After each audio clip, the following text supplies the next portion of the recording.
kulankan lagaga tashanayay higsiga horumarinta dhaqaalaha maxalliga ah oo ay si wada jir iskaga kaashadeen golaha horumarinta dhaqaalaha maxalliga ah maxadka shaqaalaha iyo dawladda hoose ayaa lagu qabtay hotel Deero ee magaalada Burco. kulankan oo ay ka qayb qaadanayeen ganacsatada, ardayda jaamacadaha, wasaaradaha ganacsiga, qorsheynta iyo ururada bulshada ayaa lagaga dooday sidii kor loogu qaadi lahaa dhaqaalaha dalka gaar ahaan gobolka Togdheer. Guuleed Salebaan Axmed oo kamid ah saraakiisha maxadka shaqaalaha iyo waliba golaha horumarinta dhaqaalaha maxalliga ayaa sharaxaya muhiimadda kulankan. ognahay dhaqaalaha maxalliga ah waxa uu udub dhexaad u yahay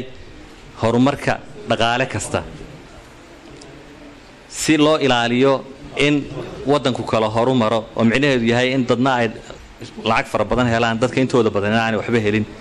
waxayna quality-ga loo yaqaano waxa laga maarmaan ah in la isu keeno ganacsatada maxalliga ah dawladda iyo ururada bulshada oo ay isu yimaadaan sida ay uga wada tashan lahaayeen sidii dhaqaalaha kor loogu qaadi lahaa xirfadii marketingka oo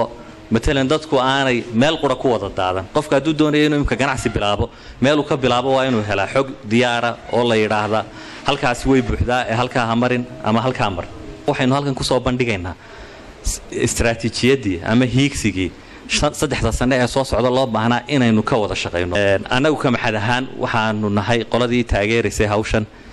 waxaanu had iyo jeer u xusul duubanahay kobcinta tayeynta shaqaalaha dawladda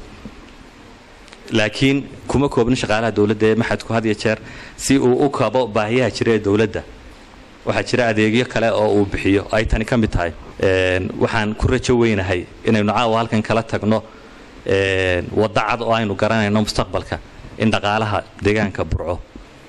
lagu horumariyo mustaqbalka hadii la yiraahdo qayb kamid isduwayaasha wasaaradaha ganacsiga, qorsheynta, gudoomiyaha rugta ganacsiga iyo xubno kamid ah qaybihii kala duwanaa ee ka qayb galay kulankaasi ayaa iyaguna soo dhaweeyay kulankaasi iyo ajandaha lagaga hadlayay. waxaan filayaa inuu yahay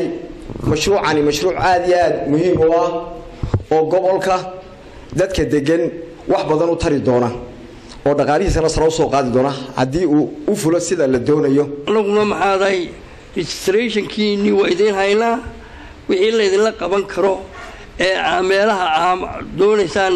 in maxaad albaabadooda garaacdaan oo bal wixii raise fund wixii dhaqaalahaan ku helaysaan diyaar baanu idin leenahay. dhaqaalaha la kobciyay waa noloshii standardkii nolosha oo kor loo qaaday haddii nolosha dee standardkeeda kor loo qaadana qaybihii nolosha oo dhan baa soo gelayo caafimaadkii, waxbarashadii, dee maxaan ku xadaaradii meel haddii dhaqaalaheedu kobcayo waa lagu soo hayaamaa. Mustafa Ismaan, magaalo telefishinka qaranka Somaliland, Burco.